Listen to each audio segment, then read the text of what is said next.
কি বন্ধুরা, তোমরা কি ভাবছো? আজকে তোমাদের সাথে কোন ব্লগসটা শেয়ার করতে চলেছি? তোমরা বাইরের পরিস্থিতি দেখে কি বুঝতে পারছো? যে খুব বেশি বৃষ্টি হচ্ছে?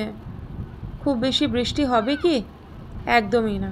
তোমাদের মতন আমিও ভেবেছিলাম, সকালবেলা ঘুম থেকে উঠে যখন দেখলাম না চারিদিকে আকাশটা কালো হয়ে আছে, ভাবলাম এবারে হয়তো গরমটা কিছুটা কমবে, ঠান্ডা পড়বে, বৃষ্টি হবে, আর খুব মজা করে আনন্দ করে অন্তত রাতে একটু ভালোভাবে ঘুমোতে পারবো। কারণ এত গরম পড়ছে, এত গরম পড়ছে, সারাদিন যাই হোক একটু কাজকর্মে ব্যস্ত থাকা যায়, কিন্তু রাতের বেলায় মানুষ একটু নিশ্চিন্তে ঘুমোতে চায়। কিন্তু এত গরম পড়ছে যে রাত্রেবেলায় একটুও ভালোভাবে ঘুমোনো যায় না। সকালবেলায় আকাশের ওই রকম পরিস্থিতি দেখে ভাবলাম হয়তো খুব জোরালোভাবে বৃষ্টি হবে, কিন্তু কিচ্ছু না। যতটা মেঘ গর্জন করলো, যতটা আকাশ কালো হয়ে থাকলো, তেমনটা কিন্তু বৃষ্টি বাদলে কিছুই হলো না। তো বন্ধুরা, welcome back to my channel. মান্তু মজুমদার চ্যানেলে সবাইকে স্বাগত আর ভালোবাসা। একটা নতুন বৃষ্টি ভেজা সকালে দিনের কথা তোমাদের সাথে শেয়ার করছি। আর তোমরা দেখতেই পাচ্ছ আমি কিন্তু জানালার ধারে দাঁড়িয়ে কিন্তু ভিডিওটা শ্যুট করছি। ওই যে বললাম বাইরে ছিটে ফোটা বৃষ্টি হচ্ছে, আর এই বৃষ্টির মধ্যে ফোনটা বাইরে নিয়ে গেলে ফোনে জল পড়বে, সেই কারণে ভাবলাম একটু বাইরে ঘর থেকে ভিডিওটা শ্যুট করি। তো এইখানে দেখো কিছুটা গাছ আমি কেটে দিয়েছি।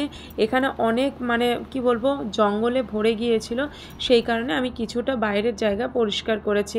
আর বুঝতেই পারছি এই সময় যদি ঝড় বৃষ্টি হয় আর কারেন্টের তারের মধ্যে যদি ঝড়ের কোনো ডালপালা যদি বাড়ি খায়, তাহলে কারেন্টের তারের অবস্থা খারাপ হয়ে যাবে, যে কারণে আমি কয়েকটা ডালপালা ওখান থেকে কাটিয়ে দিয়েছি।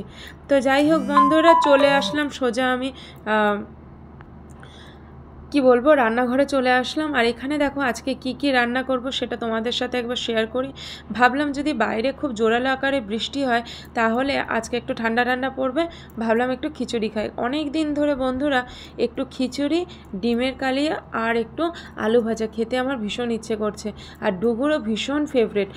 যখন খুব প্রচণ্ড পরিমাণে বৃষ্টি হয় তখন কিন্তু আমাদের বাড়িতে দুপুরে এই মেনুটা হয়েই থাকে। কিন্তু একদমই দেখলাম বৃষ্টি ছিটে ফোটা, এতে খিচুড়ি খেতে একদম ভালো লাগবে না। তাই যথারীতি রান্নাঘরে চলে আসলাম। তো রান্নাঘরে তোমরা দেখতেই পেলে প্রথমে সবজি কেটে নিয়েছি, আলু, কুমড়ো আর উচ্ছে দিয়ে একটা তরকারি হবে। আর এখানে ঝিঙে আর আলু দিয়ে একটু পোস্ত দিয়ে রান্না করা হবে, যেটাকে আলু পোস্ত বলা হয়। তো বন্ধুরা আজকে দুপুরের মেনু হচ্ছে কিন্তু এটাই। আর এরপরে দুপুরে খাওয়ার সময় দুটো ডিমের অমলেট করে নেব। তো বন্ধুরা আজকের ব্লগসটা তোমাদের কেমন লাগলো? যদিও বা ব্লগসটা অল্প ছোট ব্লগস করলাম, তবু তোমাদের সাথে ব্লগসটা স্টার্ট করলাম।